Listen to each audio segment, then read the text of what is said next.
Hi, I'm Lacey with Knotty Lace, and today I'm going to teach you the basics of how to crochet.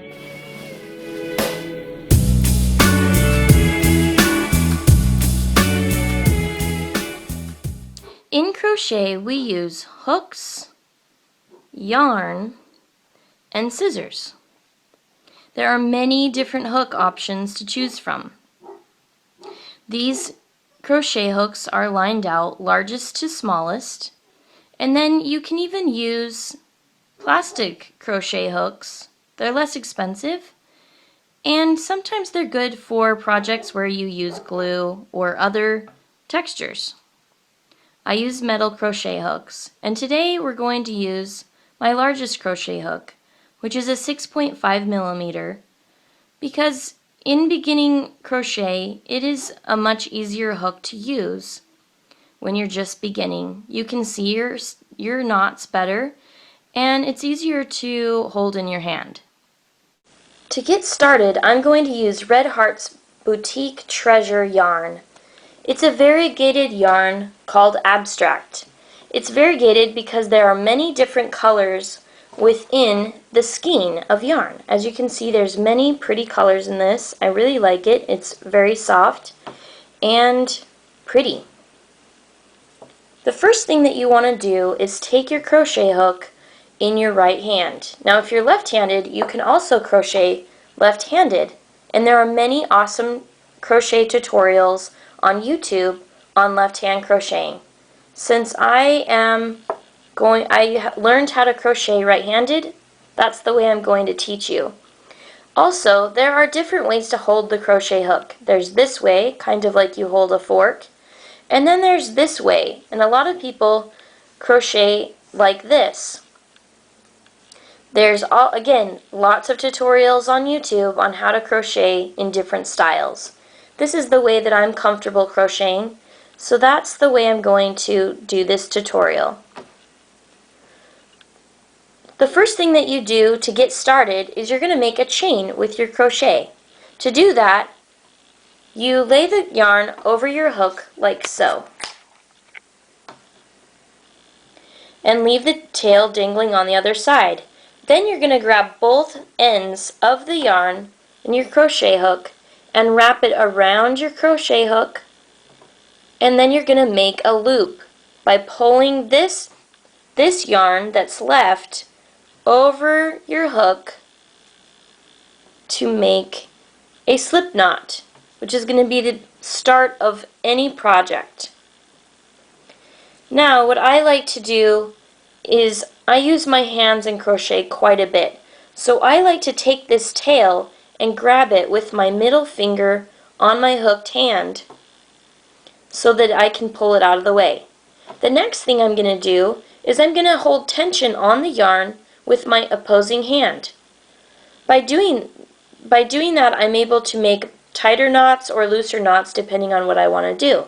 How I do that is first I lay the yarn over my pinky and wrap it around.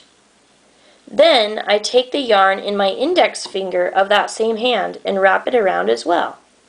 That way I'm able to keep tension with my pinky by folding it under, and I'm also able to take my index finger and make loops onto the hook with my index finger. Let me show that to you again. I wrap the yarn with my pinky, then I wrap it again with my index finger. I hold tension on these fingers down here, my pinky and my ring finger, and then I'm able to use my index finger with a nice tight tension on the yarn and wrap it around the hook. Now that I already have the yarn on the hook, I'm now going to begin a chain. I do that by yarning over the hook and then pulling the yarn that's on the hook through my slip knot. That's my first chain, and I'm going to do it again. I'm going to yarn over, yarn onto the hook, and then I'm going to pull that yarn through the loop that I just made. I'm going to do it again. I'm going to wrap the yarn over my hook and pull it through the loop I just made. wrap the yarn, pull it through the loop, yarn over, wrap the yarn over the hook and pull it through the loop, yarn over and pull it through the loop, yarn over and pull it through the loop, yarn over and pull it through the loop. Now you can see we have a pretty good chain going here. Since I want to make a 10 by 10 square of single crochet, I need to make 11 chains. So right now we can count how many chains I have so far. Here's one. This first one is 1, 2, 3, 4, 5, 6, 7, and 8. I need 3 more. 9, 10, and 11. Okay, now I have 11 crochet chains. 11 chains. Now the reason you want the 11th one is because the 11th chain is going to act as your first crochet as you go back across. And I'll show you what I mean. So we have 11 chains. I'm now going to start single crocheting, like going back through these loops that I just made and yarning over. So I'm going to go through my first loop, and then I yarn over my hook and I pull it through the first, pull the yarn through the first loop, then I yarn over again and pull through 2 loops. And I'll show it to you again in the next one. I'm going to stick my hook through the loop on my chain, yarn over, and pull it through that first loop. Now I have 2 loops on the crochet hook. I'm going to yarn over again and pull my yarn through both loops. Now I have 2 single crochets, and I do it again. I put my crochet hook through the loop on the chain, yarn over, and pull it through. So I have 2 loops on the hook, yarn over again, and pull through both of them. And I'll do that across. Yarn over, pull through the first loop, yarn over, pull through 2. In the next crochet chain, yarn over, pull through 1, yarn over, and pull through 2. And the next chain, loop, yarn over, pull through 1, yarn over, pull through 2. And the next one, into the next crochet chain, yarn over, pull through 1, yarn over, pull through 2, and you do that all the way across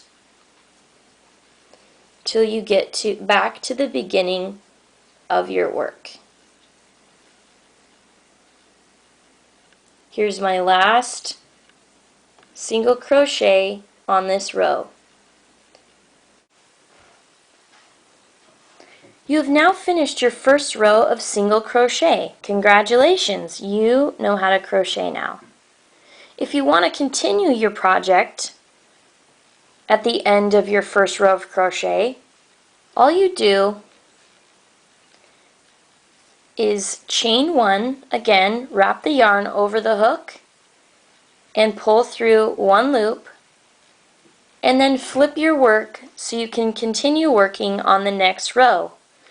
You'll do that by starting with your hook in the second loops from the beginning, so not in this one, but in the second one. And you'll begin by doing your single crochet again. Yarn over, pull through the first loop, yarn over, pull through 2, and you do that across. You can do this as long as you want, and you can make scarves this way, afghans, and other things. Here is a finished single crochet square. With this square, I could make all kinds of things. Single crochet is a more tight-knit weave, and it is the beginning of doing any kind of awesome crochet project that you would like to do. You now know how to single crochet. The sky's the limit for your crochet projects. But if you ever have any questions or get frustrated with your project, contact me at knottylace.wordpress.com and I would be happy to answer any of your crochet questions. Join me next time for double crochet and expand your crochet knotty.